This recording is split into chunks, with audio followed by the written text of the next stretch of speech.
Hello, friends and family. And I just want to say hello on this beautiful Friday. I am wanting to talk to my friends and my family about tips and tricks for sellers. So the last installment was for buyers and some things to look out for. But what I realized is that we are coming up on a time where we're coming into the spring market, and a lot of people will be looking to put their house on the market. So here are some things that I tell my sellers that have worked out really well for me and for my clients. And so I'm not going to give you all the sauce today, obviously. If some of the things that I say resonate with you and you are thinking about selling your home, we can definitely have a one-on-one consultation. Just hit me up via text, or you can give me a call and we can set something up. But I can't give you all the sauce. You know. Um, but here's a few things. So it's important to realize the market in which you are in. When we were in COVID in like 2021, 2022, the real estate market in North Carolina and South Carolina exploded.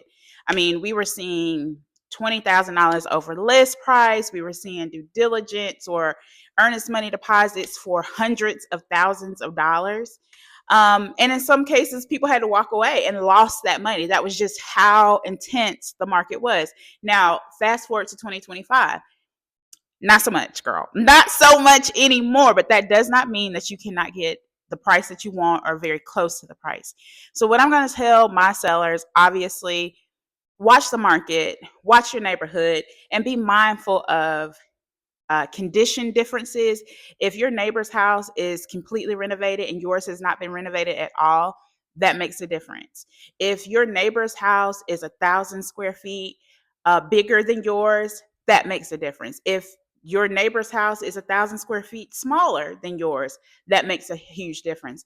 And square footage makes a difference in different places. So if you're looking in Fort Mill, um, 200 to 300 square feet is not a big deal, right? The difference, like you can use a house that is 200 square feet bigger or smaller than yours as a comp. Now, if you get into the more urban market, let's say Plaza Midwood or South End, those houses are already around 1,200, 1,300 square feet. So 200 square feet is a big deal. So just be mindful of that. Be mindful of your market. Um, Also, I have a package that I put together as a listing agent. Buyer's agents probably shouldn't do this. It really depends. Buyer's agents should not be talking to the appraiser because it's kind of like a conflict of interest. There are times, there are one-offs when that does happen. But as a listing agent, if you already know that you're listing at the top and you're concerned about getting the price and everything appraising, this is a great time for a listing agent who is seasoned and knows what they're doing to make contact with the appraiser and kind of put together a package. That's what I do. I go, I put together a package. Obviously, I can't tell you everything that's in that package, but I do. Once I see the appointment come through for the appraiser, guess where I'm going on that day? I'm going to hand deliver a package to the appraiser so they know how I got to the number that I got to, and I need to make sure that my seller gets that number. I have special clientele that oftentimes I have to do that to make sure that our deals go through. So that's a little, tidbit or what have you. Um, Also, I can pull the thread on this a little bit more offline in a one-on-one consultation, but it's very important to remain nameless and faceless in this negotiation. That's why you have a representative, like an agent. So I tell my people, put up everything that you possibly can that would make you be so that you can be identified. Obviously, everything is public record. And if a potential buyer really wants to find out who you are, they can do that. They can look up the public records. But let's not make it easy for them. I want you to take off all the pictures off the wall. I want you to take degrees off the wall. Mail needs to go up and hidden anything, and also anything in the house that you don't want somebody to ask for, like a beautiful chandelier.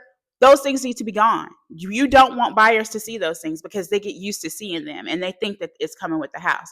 So refrigerators that you don't want, trade them out. Like a lot of people in my neighborhood have like they call them beer fridges, like in their garage, or I have an extra refrigerator in my basement. But my really nice refrigerator is up here upstairs, so I probably would switch those things out if I didn't want to include them in the sale. So let's get our houses in order to the degree of what you want to go with the sale before you start letting people in and out of the house. People are also nosy. People are going to be going through your drawers. So make sure that everything is put up. Make sure that we are in the South, baby. Toddlers have pew-pews down here, right? So make sure that those things are put up away so nobody can find them in safes. Jewelry, items of value, they all need to be put up because I got some stories. I have been party to some stories, and I've also heard some horror stories. So let's do that as well. If you are not getting the price that you want, or you're not getting showings, it's two things. It's the price or it's the condition of the property. So if you're getting showings and no offers, it's the condition. That means that it smells like your favorite pet poodle, Poochie. I know you love him or her, but you got to figure out how to mitigate that because it's preventing you from selling your home. It's not remodeled. And so if you're not getting any showings at all, it's probably the price. Statistically, for every 8 to 10 showings that you get, you should be getting at least one offer. And those are kind of the numbers that we saw pre-pandemic. And the market exploded during the pandemic. So we're back to kind of those numbers. And also be patient with your listing agent. A lot of sellers are thinking that we're still in 2021 where you put the sign in the market. You put your house on the market at 8 a.m. and you have multiple offers by 10 a.m. Those things have changed. There was, especially like with the interest rates, there was a lot of uncertainty in the market. People just didn't know what was going to happen. I think there is still some of that. And I think people are waiting for us to get at like a point of maybe like 5.5, and then it's going to explode again. But in the meantime, if you have to sell, just make sure that you are patient with your listing agent. Now, again, I have tips and tricks and things that I have come up with myself, and it helps a lot. Now, out of probably the last 10 listings that I've had, only one really kind of sat on the market, and that's because my seller needed a certain price. And did we get to that price? But we got to that price because I do what I do, right?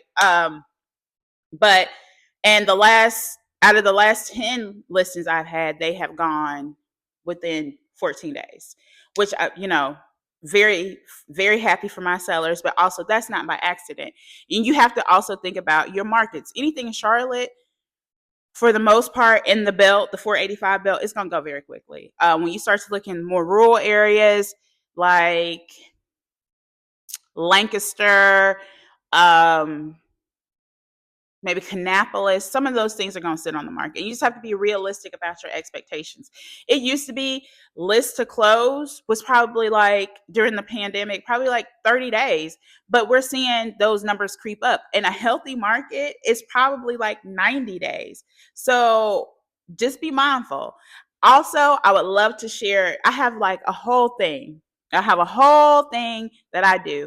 I have a way of getting eyes on your property without it actually hitting the market, and that way you're not penalized. So we can test the market on the price. So I'm very grateful and very blessed to be with a company that offers a lot of different tools and tricks that help me to be successful. And also, I've been in the market or been in real estate for a while, and I've kind of come up with some game plans. So if you are interested, give me a call. I'm always taking new clients, obviously. But comment below the other things that you want to talk about. This is going to be on my YouTube, probably my TikTok. It doesn't do very well on TikTok because it's so effing long. But I like to teach and educate. That's like my favorite thing to do. So again, if you have questions, just put it in the comments. It's going to be on my YouTube as well. Subscribe, do all the things. Love you. Bye.